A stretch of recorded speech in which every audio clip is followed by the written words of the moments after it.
The Hearst Tower opened in New York almost 3 years ago now as the first gold standard green building in New York, LEED certified building.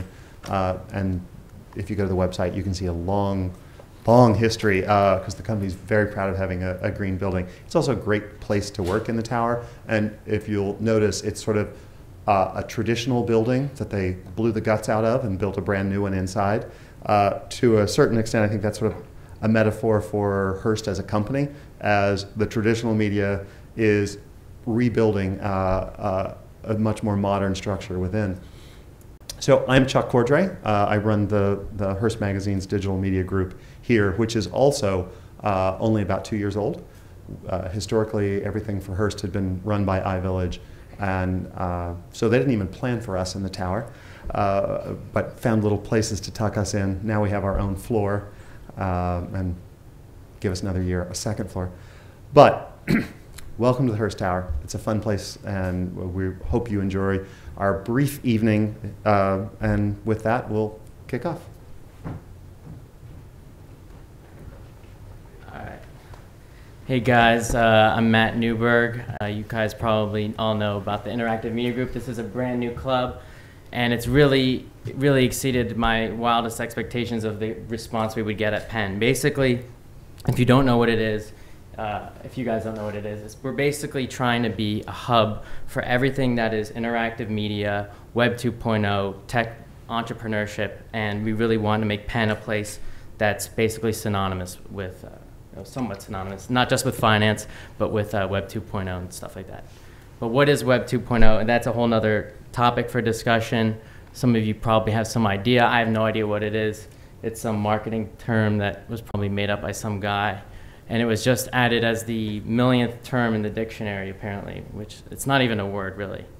But anyway, I guess that's what our club is about, if that helps. And I just want to thank you all for coming.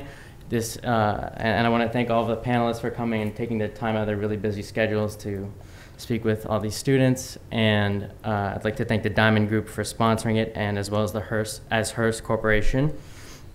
And a special thank you to Chuck Cordray for organizing this whole thing and all of his staff, and they've been great. So without further ado, we will begin our topic on our panel on the topic of the transition from traditional to digital, which is a very broad topic. Tomorrow marks a day that something of this sort is happening, where they're going to disconnect all the digitally disenfranchised people in this country and tell them that they can apply for some sort of a rebate or a coupon to get a converter box. Well, I guess we might talk about what that means. That's one form of a transition from traditional to digital. I'm thinking backwards because I was born into the digital era in some sense. And all of our panelists share the common theme, which is they start with some brick and mortar sort of company or idea and have transitioned that into a new media business model of some sort. Chuck Cordray, as you guys know, is the Senior Vice President and General Manager at Hearst Digital Media. All you girls out there who read all the wonderful Hearst magazines, if you guys go online, Chuck is responsible for transitioning all those properties into the digital realm, and has been very successful at making that a profitable business. And he has a great history here. Just very briefly, he came from Gemstar TV Guide, where he was Senior Vice President of Consumer Marketing and running newsstand sales and subscription sales, as well as TVGuide.com. Previously at Premedia, I don't know if I'm pronouncing this correctly, he oversaw the strategy and management of online subscription sales and customer service. And he was also at Meredith Corporation as well, and graduated from Harvard. Not bad. And so far, so good. We're not going to go to everyone's colleges, are we? Yeah, this is going to get really. Then we got Sean Abramson with 600 followers on Twitter. Is that more we got. I'll talk to you about. That doesn't mean anything. He identifies new business opportunities and gives them to life. He draws on his early experience at MIT, where he researched the process of new product development at CAD Lab at MIT. He's worked for a number of early stage organizations, including daylife.com, used by CNN USA Today and The Guardian, MediaCentury.com, which has been getting some press for some piracy stuff that's going on. We may talk about that. He's served that, which has also served Time Warner, Sony Music, Walt Disney, Microsoft, LucasArts, and the list goes on. He also recently, he was an investor in a company that won Best New Startup by HP for a competition. And then we have one of my bosses from my internship, Faris Yacob.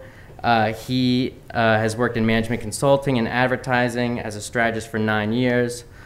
He is the digital ninja at McCann Erickson, which is owned by Interpublic Group. So basically that means if anybody wants, any brand basically wants to get onto Twitter or Facebook or MySpace, most likely they have no idea what the heck they're doing. So they're going to go to Faris, and he's like the only person in a huge company who actually knows what he's talking about.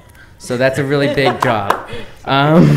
Then we got Drew Corey. Faris has 2,600 followers on Twitter. Really? Oh, yeah. So he's got 2,000 more. That means something. Okay. Then we got Drew Corey, who I met at a CW party, which I was planning on picking up Gossip Girls instead of a speaker at my panel. I got him and Beatrix. He leads this new initiative called Amphibian, which is basically about bringing, is basically dedicated to bringing traditional clients into the digital media buying world and creating integrated campaigns across a lot of different media. He has a background in traditional media as well. Weakest bio. I gotta deal with it. What's that? I said I definitely have the weakest bio. 5,700 followers on Twitter. 12,000 Twitter followers. Okay. All right, and then we have Suzanne Diamond, who is our lovely moderator here and also the advisor for the Interactive Media Group.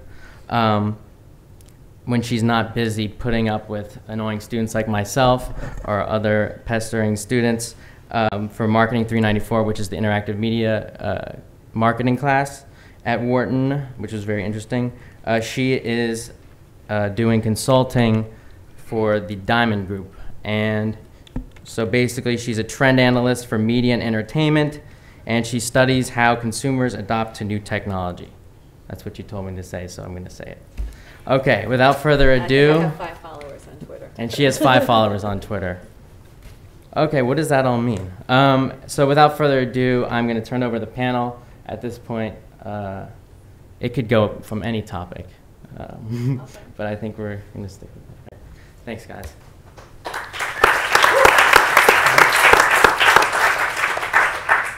First question is, as Matt mentioned, since Web 2.0 is now the latest, the 1 millionth entry into the dictionary, what exactly is digital media, interactive media, social media, or Web 2.0? How do you define it? Faris, let's start with you. So they're different things, I reckon, but the social media. So I think Web 2.0 is now what we call social media. We used to call it user-generated content. The way I like to define it tends to really annoy people, I've noticed. So I like to call it the radical decentralization of the economics of cultural production and distribution. But most clients don't really seem to respond well to that. It's not very catchy. Just have to put that on a PowerPoint slide. Yeah, exactly, right. But basically it means people without technical skills can create content in various forms and distribute it globally. That's kind of it. So the means of production are no longer controlled by satellite stations and printing presses, but anybody in the world with an idea can make stuff and spread it. The digital thing is different. To me, the digital stuff, the reason it is different is because it's by its very nature interactive and dynamic, and traditional media is not interactive and is all static. Even when it's film, it's still fixed film. We can't mess with it. So that's what I think it is. Yeah. Okay. Anybody want to add anything to that? Well, I would just say that